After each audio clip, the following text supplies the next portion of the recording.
오늘 이 새벽에 함께 보실 말씀은 사사기 17장 1절과 2절 말씀을 함께 보겠습니다.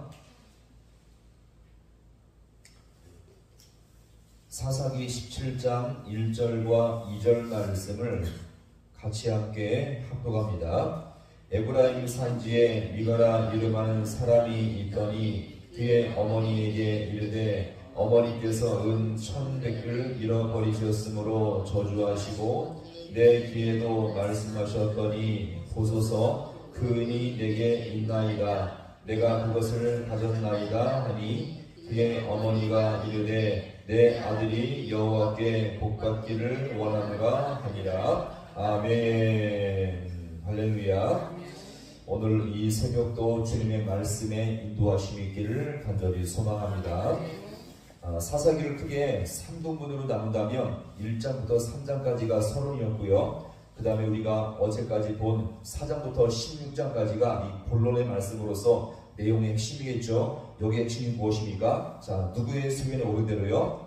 자기 소견에 오른 대로 행하여, 그래서 하나님을 떠난 이 죄악된 길이 반복되었음을 우리가 계속 보았습니다.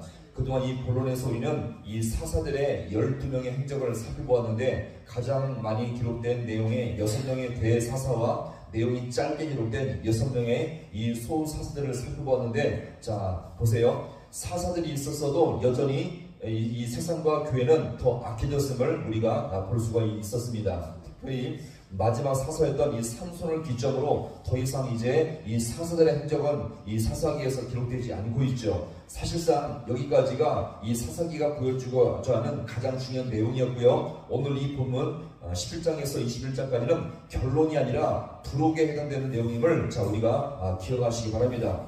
왜 부록일까요? 이 결론은 최종 마지막 해설이라고 한다면 이 부록은요 성경 전체의 참고사항으로 보여주는 내용이라고 볼 수가 있겠습니다. 따라서 오늘 17장에서 마지막 이 21장까지는 이 사사시대가 어떠했는지 이 타락상을 참고할 수 있는 중요한 내용을 여기서 곁들이고 있음을 우리가 볼 수가 있겠습니다. 자, 그러면서 오늘 이 부록에 해당되는 17장부터 21장까지는 크게 두 이야기를 보여주고 있는데, 미가의 가정과 그 다음에 이스라엘 내부 전쟁 이야기를 우리가 그리고 있습니다. 역시 여기서도 이 사사시대가 얼마나 어둡고 부패하며 타락했는지를 볼 수 있습니다. 그동안 우리가 이 본론의 내용을 보면서 자 발견한 교훈이 무엇이었습니까? 하나님께서 이제 이 이스라엘 백성을 가나안 땅에 정착해서 살게 했을 때 하나님께서는 당신의 백성 이스라엘을 끝까지 포기하지 않으셨고요. 그들을 붙드셨고 그들을 죄악에서 구원할 이 사사들도 보내게 되었던 것입니다. 그러나 끊임없이 하나님을 배반하며 이 죄악된 길로 가는 이스라엘의 영적 상태가 어떻습니까? 더욱더 심각해졌음을 우리가 보게 되었죠. 자, 한번 보세요. 하나님이 다른 나라의 핍박과 압제에서 그들을 구원해 주었다면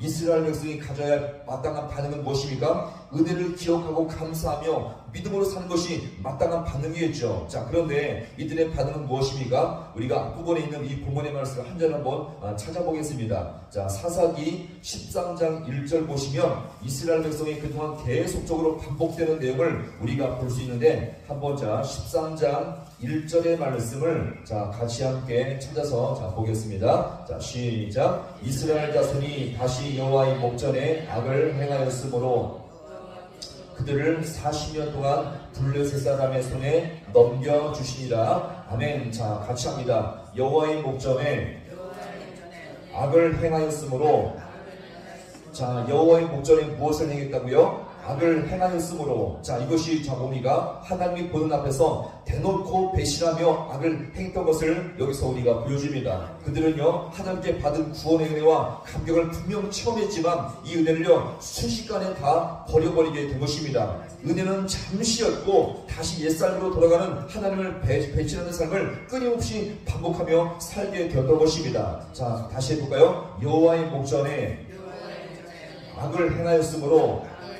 자, 이게 사사기 전체에서 이 말씀이 무려 몇 번 나오는지 아십니까? 무려 7번이나 반복되고 있습니다. 자, 보세요. 자기 속인에 오른 대로 이 말씀도 수없이 반복되는데, 오늘 여기서 보시면 여호와의 목전에 악을 행하였으므로 이 말씀도 무려 7번이나 반복될 정도로 끊임없이 배신의 역사를 자 여기서 이루고 있었음을 여기서 우리가 보여줍니다. 따라서 이 사사기 전체는요, 곳곳에 하나님의 구원의 역사, 사사를 통해서 끊임없이 당신의 백성을 포기하지 않는 주님의 은혜의 역사가 계속 나타나지만, 그럼에도 불구하고 사사기 전체 역사는요, 여전히 배신의 역사임을 여기서 우리가 보여줍니다. 우리 이것을 벌써라도 성경이 말하는 성도의 삶을 우리가 분명히 다시 한번 우리가 알 수가 있겠죠. 무엇입니까? 사사시대처럼 사람들이 은혜는 잠시였고 다시 옛삶으로 돌아가는 이 삶이 계속 반복되고 있는데, 이것은 바로 무엇입니까? 이런 어리석고 무지한 이 성도의 모든 삶을 버리고 우리는요, 진짜 신앙생활은 이전 삶을 깨닫고 다시 주님께 돌이키는 것이 바로 신앙생활임을 여기서 우리가 보여줍니다. 따라서 하나님이 기뻐하시고 인정하시는 정결한 성도, 할렐루야, 거룩한 성도로서 말씀과 기도로서 함께 주님을 붙들며 사는 것이 바로 진짜 신앙생활임을 여기서 우리가 보여줍니다. 은혜를 받았어도요, 그것을 그냥 흘려버리지 마시고 은혜는 잠시였고 다시 돌아가는 이 모든 삶을 우리가 버리시며 다시 주님께 돌아와서 정결한 성도, 거룩한 성도로 살아갈 수 있는 우리 모두가 될 수 있기를 간절히 소망합니다.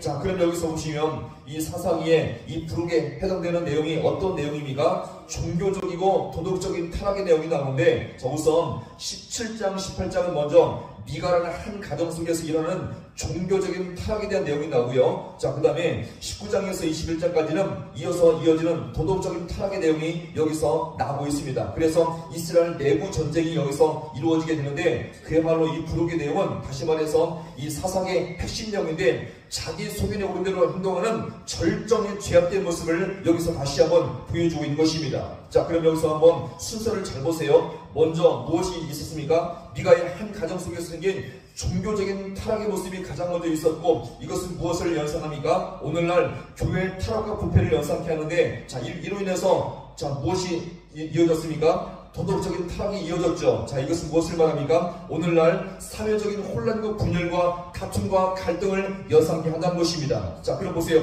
무엇이 먼저이죠? 종교적인 타락이 먼저 있음으로 말미암아 사회가 혼란과 분열과 다툼과 갈등 속에 있음을 여기서 우리가 볼 수가 있는 것입니다. 자, 그럼 오늘날 우리가 이 시대의 사회를 가만히 봤을 때 어떻습니까? 안정과 질서보다는 여전히 사회적인 혼란과 분열과 다툼과 갈등과 낙심과 절망들이 얼마나 많이 있습니까? 그러면 이 모든 원인은 무엇입니까? 가장 먼저 종교적인 타락부터 먼저 시작되게 된다는 것입니다. 교회 안에요, 예배 안에 은혜가 없어져요. 성령이 식어지고 있습니다. 말씀의 역사와 거듭이 식어지고 있다는 것입니다. 이것을 통해서 한 개인의 성도와 교회가 점점 더 영적인 이 분열과 영적인 다툼과 영적인 모든 갈등이 심해지면 이 모든 천상의 결과로 말미암아 사회적인 혼란과 분열, 다툼과 갈등이 끊임없이 이어지게 된다는 것입니다. 따라서 사회적인 분열과 이 다툼은요, 단지 사회적인 문제가 아니라 이 모든 시작은 바로 한 교회와 성도부터 시작된다는 것을 여기서 우리가 볼 수가 있는 것입니다. 말씀이 없는 성도, 은혜가 없는 교회, 이 모든 갈등의 원인이 시작됨으로 말미암아 사회적인 혼란과 분열이 이어지게 된다는 것을 여기서 우리가 이 사사기의 말씀을 통해서 볼 수가 있는 것입니다.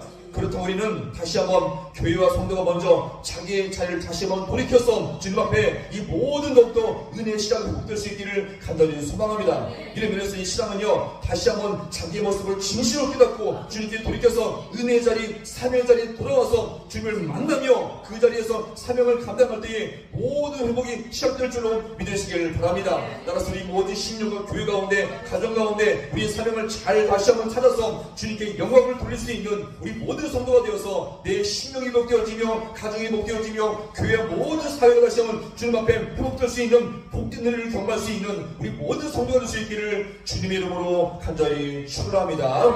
기도하시겠습니다.